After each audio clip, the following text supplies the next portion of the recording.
प्रत्यवोवाह भगवान गजः प्राते गजम जथा।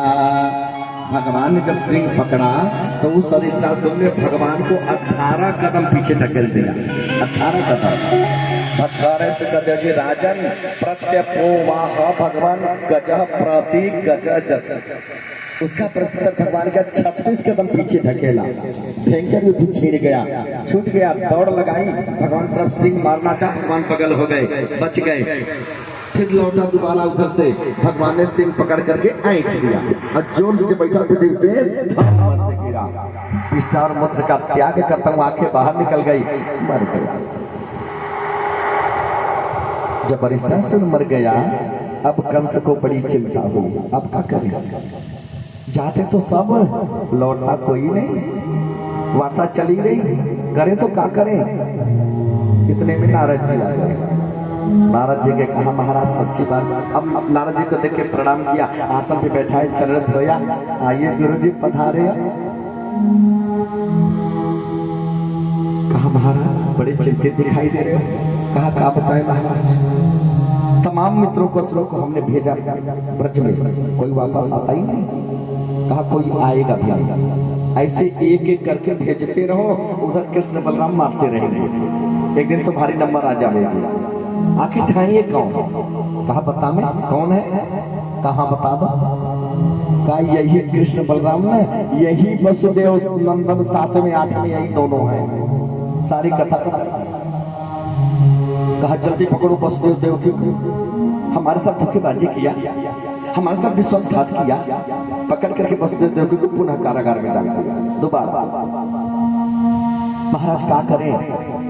कहा कुछ ऐसा एक एक करके मत भेजो। तो कहा कुछ ऐसी व्यवस्था करो, यही बुला लो और यही बुला करके कुछ ऐसी व्यवस्था करो, एक बार में मार डालो।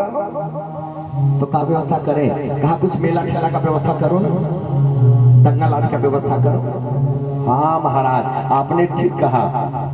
तब तक इतना वार्ता चल ही रहा था, इतने में एक केसी नामक दैत्य खड़ा हो गया। केसी कहा सुनो महाराज हम जाएंगे इस बार।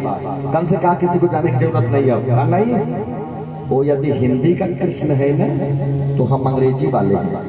अब कृष्ण का 7-8 अंग्रेजी करोगे तो केसी होगा, इसका नाम ही केसी है।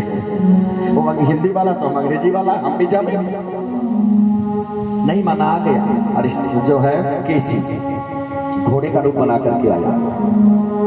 इधर केसी वहां से चला, अक्रूर जी को बुलाने के लिए कंस ने अनुचर भेजा, जाओ अक्रूर जी को बुला के लाओ। तो अक्रूर जी जब आए, अपने सभा में बैठा था, दूर से अक्रूर जी को जब देखा, अपने सिंहासन से उठ के दौड़ पड़ा कंस। अक्रूर जी ने कहा ये दुष्ट कभी ठीक से राम राम नहीं किया, आज दौड़ रहा है मेरे सामने, मेरी अगवानी करने की बात क्या है? कुछ जरूर दाल में काला है। ये क्या प्यार तंत्र आहूय यदि पुंगवा गृहीत्वा पाणिनां पाणे ततो क्रूरमुवाचः। दौड़ करके अक्रूर जी का हाथ पकड़ के गृहीत्वा पाणिनां पाणे, हाथ में हाथ पकड़ लिया। आप तो हमें भूल ही गए, आप तो हमें छोड़ ही दिया, आप कभी हमारे यहाँ आते नहीं, न संदेश हमारा कोई खबर नहीं लेते। अक्रूर जी ने कहा महाराज जो बात है सीधा सीधा बोलो, बोलो क्या करना है? कहा तो सुनो, हमने सुना है ये ब्रज में जो कृष्ण बलराम है ये वसुदेव नंदन है, 7वें 8वें। मैं चाहता हूँ तुम जाओ उन दोनों को इन प्रकार ने किसी प्रकार से तुम लेके आओ मत। कुछ कहना चाहता, आगे का बात समझ में आ गया महाराज, आगे वाला बात समझ में आ गया। अब वो तो समय बताएगा कि आप उनको मारोगे कि वो आपको मारोगे। कोई बात नहीं, हम जामिन के लाने के लिए राजा हो, आज्ञा का पालन तो करना ही पड़ेगा। अक्रूर जी चल पड़े।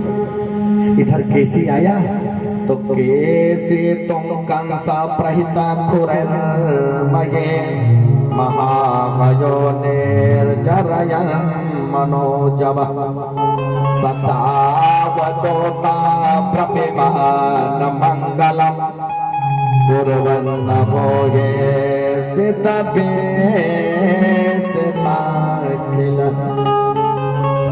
दौड़ता हुआ किसी ब्रज में आया और पृथ्वी हिले नहीं जब दौड़ रहा था। ब्रज में आकर के हिनहिनाना शुरू किया और पृथ्वी को कुरेदना शुरू किया पैर से। सारे ब्रजवासी डरे हुए हैं, भगवान को देख रहा है, इधर है वो काला काला पर्दे वाला। इतने में ठाकुर जी आई गए सामने, और जब आए तो बड़े द्रुत गति से दौड़ा, और दौड़ करके जब कन्हैया के पास आया ना तो पछिया गया, पछिया के दो लत्ती चलाई, और जब दो लत्ती चलाई भगवान बगल हो गए, भगवान बगल हो गए, बच गए। अरे जो सारे संसार के आधार ही, जो पूरी सृष्टि के जीवन ही भला उनको कोई कुछ बिगाड़ सकता है। उनका राजन जब दोबारा घूम करके मुंह फाड़ के भगवान की तरफ दौड़ा ना तो इतने आसानी से अपने हाथ को मुट्ठी बांध के उसके मुख में भगवान ने डाल दिया, जैसे सर्प अनायास ही निर्विघ्नता पूर्वक बिना भय का अपने बिल में घुस जाता है। अपना कोमल हाथ उसके